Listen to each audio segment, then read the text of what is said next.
मेरी आवाज आ रही है सबको? Yes, sir. Yes, sir. Sir. Okay, I am audible. ठीक है. So today's topic is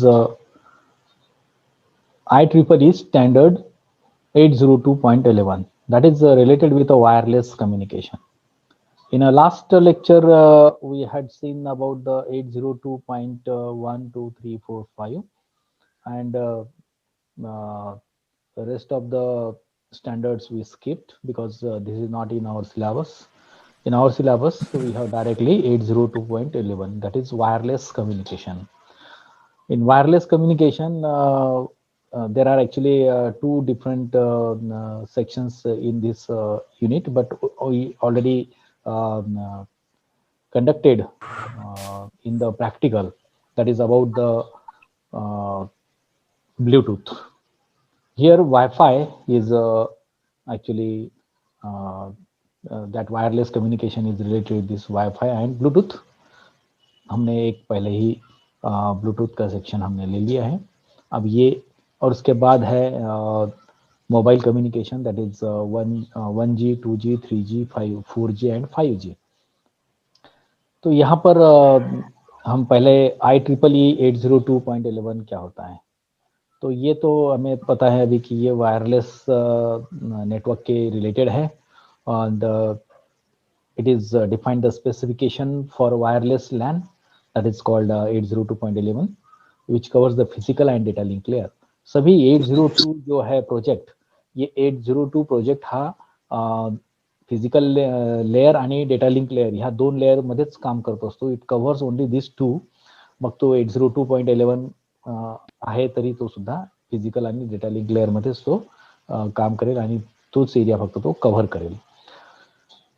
IEEE 802.11 is basically related with the wireless networking, that is called as Wi-Fi network. In various countries, that is called as Wi-Fi. In India also we directly refer this wireless communication and wireless networking as a Wi-Fi. और wifi में हमें पता है हमें यहाँ पे router की ज़रूरत पड़ती है, वायरलेस राउटर की ज़रूरत पड़ती है, देन हमें इसकी एक्सेस पॉइंट की ज़रूरत पड़ती है. तो एक्सेस पॉइंट कब होता है? वायरलेस नेटवर्क में एडहॉक नेटवर्क क्या होता है और नॉर्मल नेटवर्क क्या होता है वो भी हम देखेंगे आर्किटेक्चर में. So that defines two kind of services.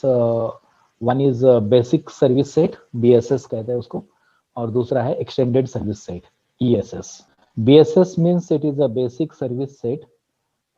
Basic service set is a group of computer system or group of communication devices, and extended service set that extends that BSS with another BSS.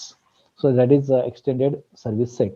हे त्याला आपण दोन शब्दांनी define करतो या दोघांना. पहिले BSS पाहू काय आहे. Basic service set. So that defines the BSS as a building block of wireless LAN. Wireless LAN मध्ये हा एक महत्वाचा भाग आहे. It is we can say it is a building block in the wireless LAN. Wireless LAN मध्ये BSS चा खूप मोठा इम्पॉर्टंट रोल आहे. It is made of stationary or mobile wireless stations. म्हणजे जसं आपला लॅपटॉप आहे किंवा तुमचा मोबाईल आहे किंवा तुम्ही टॅबलेट वापरता, तर हे स्टेशनरी आणि सोबत मोबाईल वायरलेस, जसा तुमचा कम्प्युटर सिस्टीम आहे वायरलेस कम्प्युटर सिस्टीम आहे, तर तो स्टेशनरी आणि तुमचा बाकीचा डिव्हाइसेस हे मोबाईल वायरलेस. ठीक आहे. तर हे ह्या दोघांचं मिळून आपण एक BSS म्हणू. आपण एक ग्रुप, एक बाउंड्री ठरवून आपण एक ग्रुप बनवतो, that is called as BSS. And optional central base station. Central base station म्हणजे काय की ज्याच्या थ्रू आपण कम्युनिकेशन करतो, that is called as access point. ठीक आहे. तो ऑप्शनल आहे. याच्यामध्ये BSS मध्ये ऍक्सेस पॉइंट असलाच पाहिजे, गरजेचं नाहीये, आवश्यक नाहीये. सो स्टेशनरी डिव्हाइसेस आणि मोबाईल डिव्हाइसेस. मोबाईल म्हणजे जे मूव्ह करतात, जसा तुमचा लॅपटॉप आहे, आपण एका ठिकाणाहून दुसऱ्या ठिकाणी नेऊ शकतो, दॅट इज मोबाईल डिव्हाइस. आणि तुमचा तो सेलफोन, त्याला मोबाईल डिव्हाइस म्हणतो आपण, मोबाईल सेलफोन. टॅबलेट जे वायरलेस थ्रू कनेक्ट होतात. कम्प्युटर सिस्टम सुद्धा वायरलेस थ्रू कनेक्ट होतो. तो स्टेशनरी आहे, पण एका ठिकाणी राहत होतो. ठीक आहे. So that is it is made of that BSS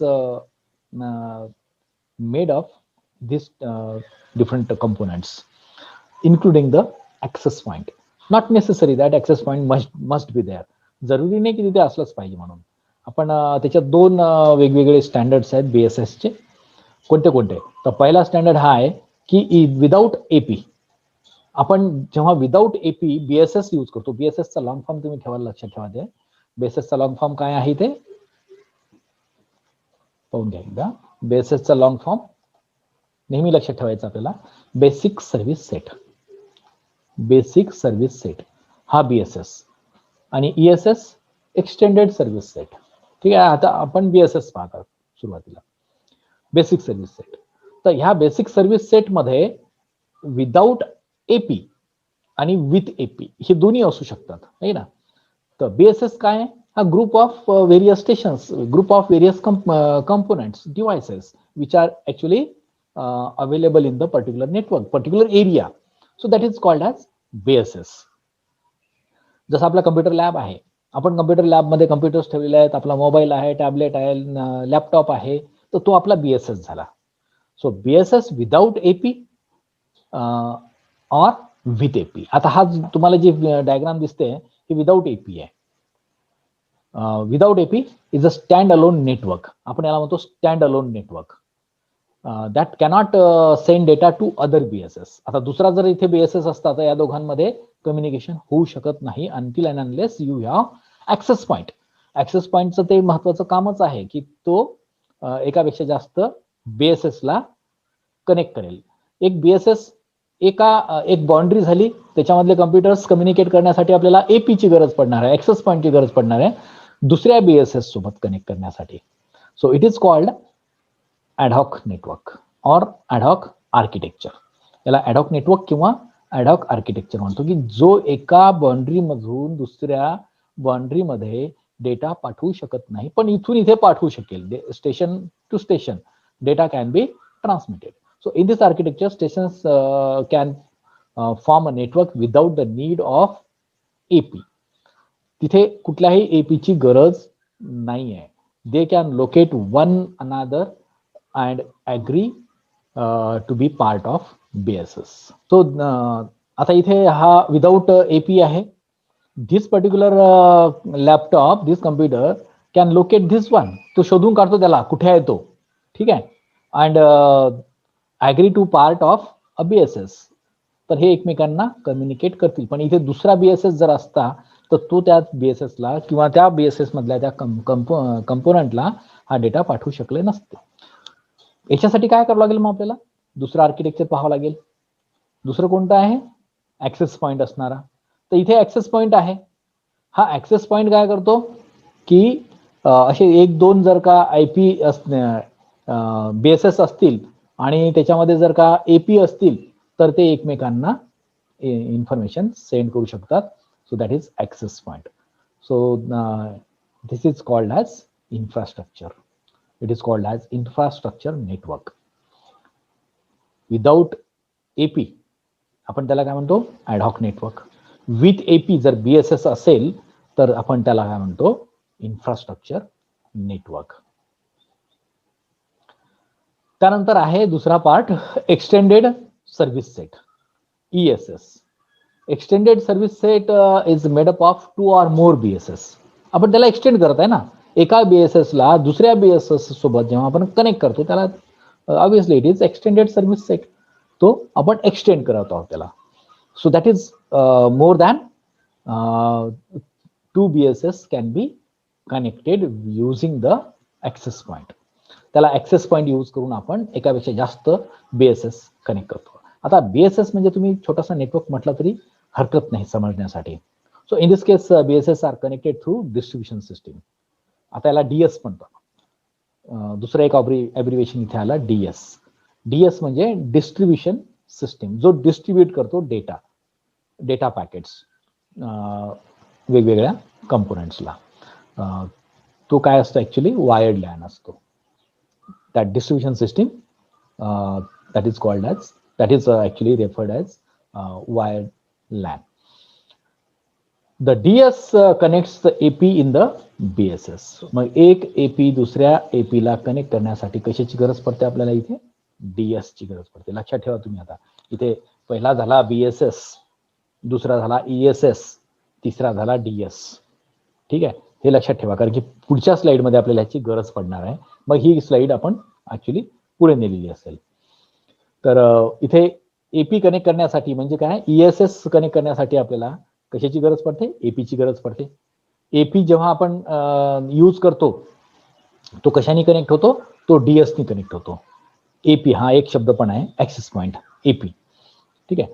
so IEEE this particular 802.11 does not restrict the DS. It can be any IEEE LAN such as Ethernet. मग इथरनेट मध्ये तुम्ही बस टोपोलॉजी सुद्धा यूज करू शकता. त्याच्यामध्ये तुम्ही आपण म्हणतो त्याला स्टार टोपोलॉजी सुद्धा तुम्ही यूज करू शकता. Extended service set uses two type of stations, mobile and stationary. एक मोबाईल असेल, दुसरा स्टेशनरी असेल. एक मूव्ह करणारा असेल, एक मूव्ह करणारा नसेल. तर दोन टाइपचे स्टेशन्स इथे आपण यूज करू शकतो ह्या ESS मध्ये. So mobile stations are normal stations inside BSS, जे नॉर्मल असतात. आपण वायरलेस नेटवर्किंग साठी जे आपल्याला यूज करायचे असतात, जसे लॅपटॉप आहे, मोबाईल सिस्टीम आहे, म्हणजे सेलफोन आहे. So these are the normal stations in BSS. Stationary stations are AP, जे फिक्स असतात. जसं आपण त्याला ऍक्सेस पॉइंट, एक कम्प्युटर घेतला किंवा ऍक्सेस पॉइंट घेतला, जिथे आपण वायर्ड नेटवर्क तिथे यूज करतो, ज्याला आपण वायर यूज करतो. So that is AP, that is a stationary stations.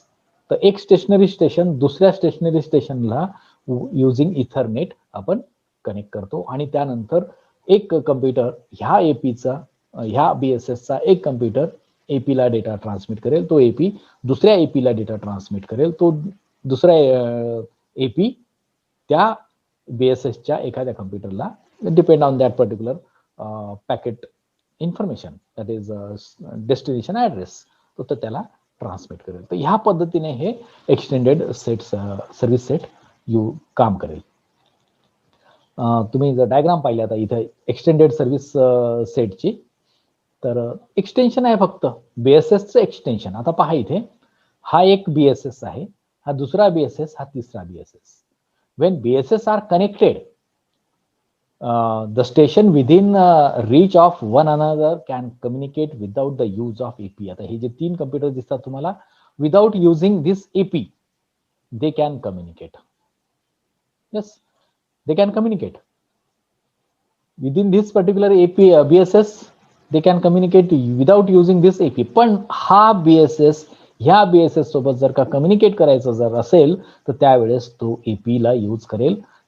म्हणजे हा कम्प्युटर ह्या कम्प्युटरला जर का डेटा ट्रान्समिट करत असेल किंवा कम्युनिकेट करत असेल, तर तो पहिले AP ला देईल. AP वरून तो सर्व्हर गेटवे, जे काय आपण यूज करू तिथे दुसरा स्टेशनरी डिव्हाइस, तो वायर्ड असेल, इथरनेट तिथे यूज केला जाईल, आणि तो ह्या AP ला देईल. हा AP पुढच्या कम्प्युटर सिस्टीमला डेटा ट्रान्समिट करेल. तर ह्या पद्धतीने हे ESS चालेल. So communication between two stations in two different BSS usually occur via two APs.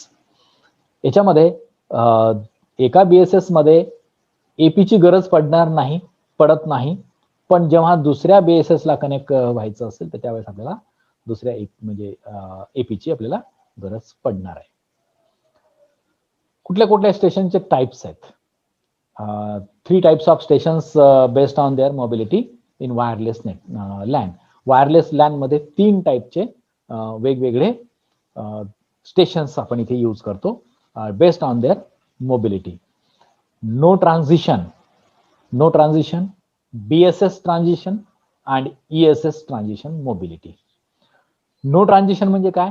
A station with no transition mobility is either stationary or moving only inside BSS. That is called as no transition.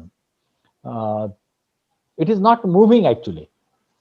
No transition means no transition mobility is that means it is either it is a stationary, it is fixed, not moving, or moving only inside a BSS. त्या particular BSS मध्ये त्या particular एरियामध्येच तो move करेल आणि तिथे एपीची गरज पडणार नाही त्याला डेटा ट्रान्समिट करण्यासाठी. त्याला आपण म्हणतो नॉट ट्रान्झिशन. एका BSS मधून दुसऱ्या BSS मध्ये ट्रान्झिशन त्याचं होणार नाही. BSS ट्रान्झिशनला काय म्हणू आपण? Mobility can move from one BSS to another. एका BSS मधून दुसऱ्या BSS मध्ये तो मूव्ह करू शकतो आणि डेटा ट्रान्सफर करू शकतो using that AP. But the movement is confined inside one ESS. आता याच्यात सुद्धा एक ESS, 3 ते 4 समजा 4 असतील BSS, तर 4 BSS म्हणून एक ESS झाला. लक्षात आलं? तर तो त्या ESSच्या बाहेर दुसऱ्या ESS ला कम्युनिकेट करणार नाही. ठीक आहे, आपण त्याला म्हणतो BSS ट्रान्झिशन. मग आता इथे तिसरा काय आहे? ESS transition mobility. Station with ESS transition mobility can move from one ESS to another ESS. 4 BSS चा एक ESS झाला. दुसरा आहे 3 BSS चा एक ESS, तो दुसरीकडे आहे, वेगळा आहे. जेव्हा डेटा कम्युनिकेट करायचा आहे किंवा कम्युनिकेशन करायचं आहे किंवा मूव्ह करायचं आहे ह्या ESS मधून त्या ESS मध्ये, तर यावेळेस आपण त्याला म्हणतो ESS transition mobility. So that is called as ESS transition mobility. पुढचा पॉइंट आहे याच्यामध्ये मॅक सबलेअर. मॅक सबलेअर तुम्हाला माहित आहे, मॅक म्हणजे फिजिकल ऍड्रेस. तर याचे 2 लेयर्स असतात, जसं आपण तिथे पाहिलं होतं LLC आणि MAC. तर त्याच्यात ते मॅक सबलेअर हा एक दुसरा डेटा लिंक लेअर मधला एक दुसरा layer, that is MAC sublayer. So 2 different MAC sublayer in this protocol used actually. That is first is CSMA CA, not CD. लक्षात ठेवा आता इथे CSMA CA. इथे CSMA CD वायरलेस मध्ये यूज होत नाही. वायरलेस मध्ये काय यूज होतो? कुठला ऍक्सेस मेथड यूज होते? CSMA CA. CSMA CA means carrier sense multiple access with collision avoidance. हा डिटेक्ट नाही करत, हा अव्हॉइड करतो. ठीक आहे, तर हा एक पहिला प्रकार झाला याच्यामध्ये. दुसरा मॅक सबलेअरचा दुसरा टाईप कोणता आहे याच्यामध्ये? Network allocation vector, NAV. That means how do other stations defer sending their data if one station acquire access. एका स्टेशनने ऍक्सेस केलेला आहे, one station acquire access to transmit the data. So how do other station defer sending their data. तो कसा तो दुसरा त्याला send करू शकतो. तो that is using this, that can be solved using network allocation vector. तर तो अलोकेशन वेक्टर इथे यूज केला जाईल. तर 2 टाईपचे डिफरंट दॅट इज मॅक सबलेअर ह्या प्रोटोकॉलमध्ये 802.11 मध्ये. लक्षात ठेवा, कारण की हा क्वेश्चन मध्ये येऊ शकतो असा की CSMA CA. आता आपण नेटवर्क अलोकेशन वेक्टर तर एवढं डिटेल नाही पाहणार, पण CSMA CA चं पाहू आपण काय असते. आता CSMA CA चा असा जर का तुम्ही एक फ्लो पाहिला, तर याच्यामध्ये बॅक ऑफ व्हेरिएबल हा एक महत्वाचा पार्ट आहे. Back of variable. Back of variable हा जेव्हा एखादा डेटा पाठवायचा असतो त्यावेळेस जोपर्यंत ज्या चॅनलवर डेटा आपण पाठवू तो चॅनल जोपर्यंत आयडल नाही होत किंवा आपण त्याला म्हणतो एम्प्टी नाही होत, तोपर्यंत डेटा पाठवला नाही जात, त्याला म्हणतो आपण back of. So that variable is used here.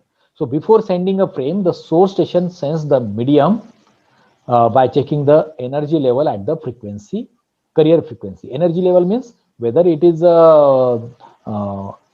empty or that channel is idle, whether it is idle. So that variable is set as 0. B equal to 0, that is back off variable. B equal to 0 means channel is idle and it is healthy. So that healthy means it is used for transmission. That can be used for transmission.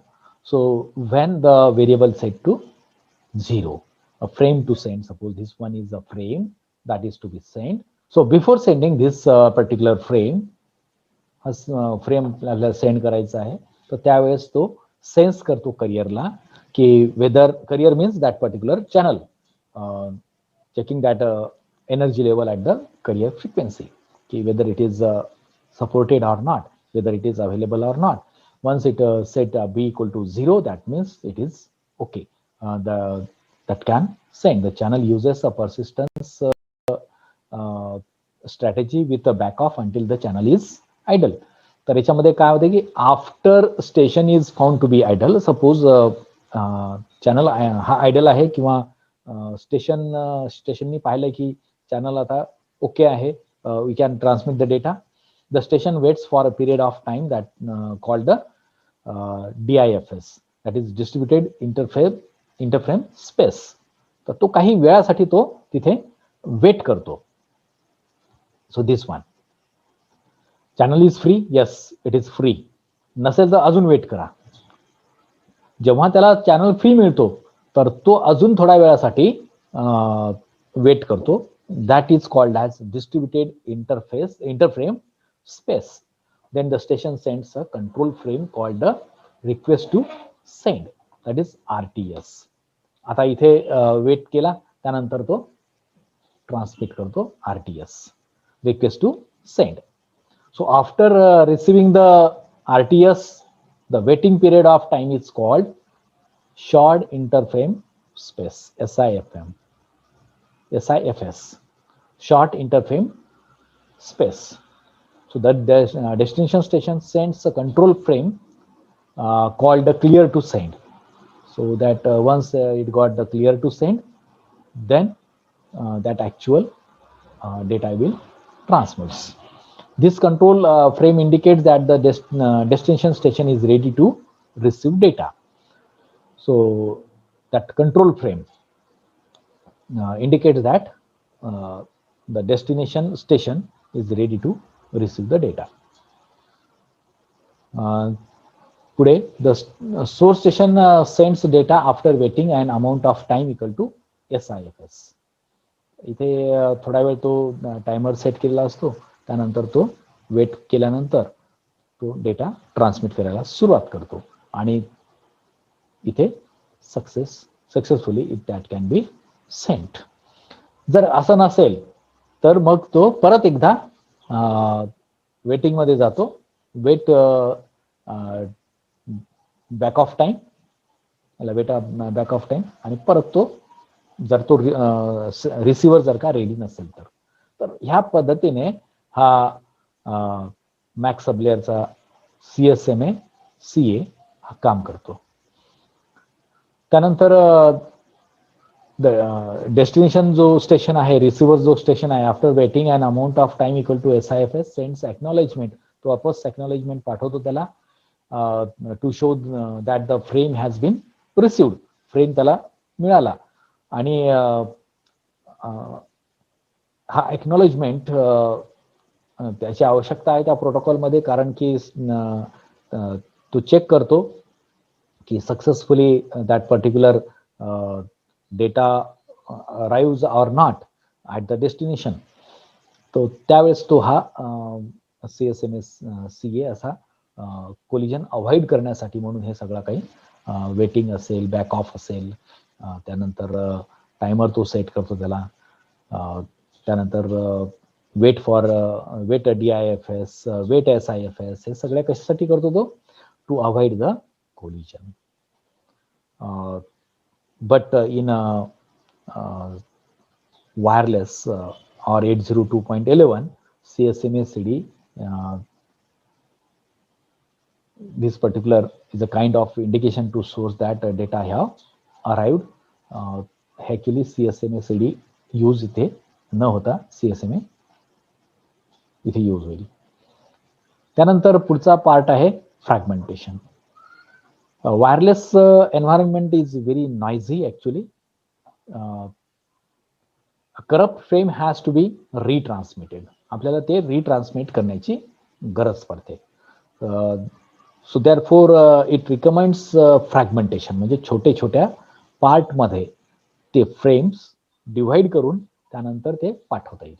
हो, it is more efficient to resend a small frame than a large one. एकच मोठा large frame send करण्यापेक्षा त्या फ्रेमला छोट्या छोट्या फ्रेममध्ये divide करून नंतर ते पाठवण्यात येतील. So that is called as this fragmentation. मग त्या फ्रेमचा फॉर्मॅट कसा असेल? So Mac layer frame consist of 9 fields. कोणते कोणते 9 फील्ड्स आहेत? हे सगळे 9 फील्ड्स आहेत. फ्रेम फॉर्मॅट कसा आहे तो? FC, D आणि 4 ॲड्रेस, एक SC, त्यानंतर फ्रेम बॉडी आणि FCS. So this particular address 1, address 2, address 3, address 4 totally depends on this DS, to DS and from DS. So what is this? Let us see one by one. This frame formats various fields. Frame control, FC. This is first is FC. That is a frame control. Frame control is 2 byte long, म्हणजे 16 बिटचा हा field आहे, and defines the type of frame, कुठल्या टाईपचा frame आहे, type of frame and control information. That is frame control. तर frame कंट्रोलचे सब fields आहेत actually याच्यामध्ये वेगवेगळे.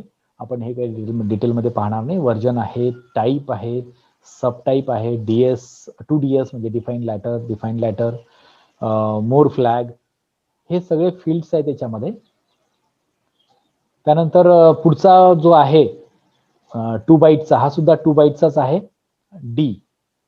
So in all frame type except 1, this field defines the duration of the transmission that is used to set the value of NAV. NAV ची value काय, म्हणजे CSMA CS जेव्हा आपण वापरतो ते दुसरा एक पार्ट सुद्धा आपण NAV सुद्धा वापरतो, तर त्याची व्हॅल्यू काय आहे. So in one control frame this field defines the ID of that particular frame. एका फ्रेम मध्ये त्याची तो ID डिफाईन करतो. पुढचा आहे ऍड्रेस. आता ऍड्रेसेस 4 ऍड्रेसेस आहे इथे. प्रत्येक हा 6 बाईटचा असेल. हा 6 बाईटचा, हा 6 बाईटचा, 6 byte. So total 24 byte. The meaning of each address field depends on the value of this DS. 2DS from DS. ठीक आहे. सो याचे व्हॅल्यूज, ऍक्च्युली व्हॅल्यू म्हणण्यापेक्षा त्याचा अर्थ काय होतो, ऍड्रेस 1चा, ऍड्रेस 2चा, आपण त्या एका टेबलमध्ये त्याला डिटेलमध्ये पाहू. Sequence control. Next is 2 byte. It is sequence control that is use to flow control, used in flow control. फ्लोला कंट्रोल करायचं, की किती डेटा पाठवायला पाहिजे, किती डेटा पाठवला गेला आणि त्याचं कंट्रोल कसं करायचं. तर हा एक फील्ड इथे काम करेल त्याचा सिक्वेन्स कंट्रोल. पुढचा आहे frame body. So this field which can be between 0 to 2312 byte contains information based on the type and the subtype defined in the FC field. So this is a frame body. It is a complete frame body which is between these particular bytes. This one. So contain information based on the type and the subtype defined in the FC field. Next is FCS. Last is FCS. It is a 4 byte long and contains CRC32 error detection sequence. Wireless LAN defined by 802.11 has 3 different categories of frames. The first frame is management frame. Second is control frame, and third is data frame. Management frame are used for the initial communication between station and the access point. Management frame सुरुवातीला जेव्हा आपण data पाठवतो तर तो दोघांमध्ये एक station म्हणजे कुठलाही डिव्हाइस आणि दॅट ॲक्सेस पॉइंट याच्यामध्ये जे कम्युनिकेशन होते, इनिशियल कम्युनिकेशन, ते मॅनेजमेंट फ्रेम थ्रू होते. कंट्रोल फ्रेम कशामध्ये होते? Channel and acknowledging frame used for accessing the channel. Control म्हणजे त्या चॅनलला ॲक्सेस करण्यासाठी म्हणून कंट्रोल फ्रेम तिथे यूज होतो, आणि फ्रेमचं ॲक्नॉलेजमेंट, तर हे करण्यासाठी कंट्रोल फ्रेमची गरज पडते. आणि data frame that is used for carrying data and controlling.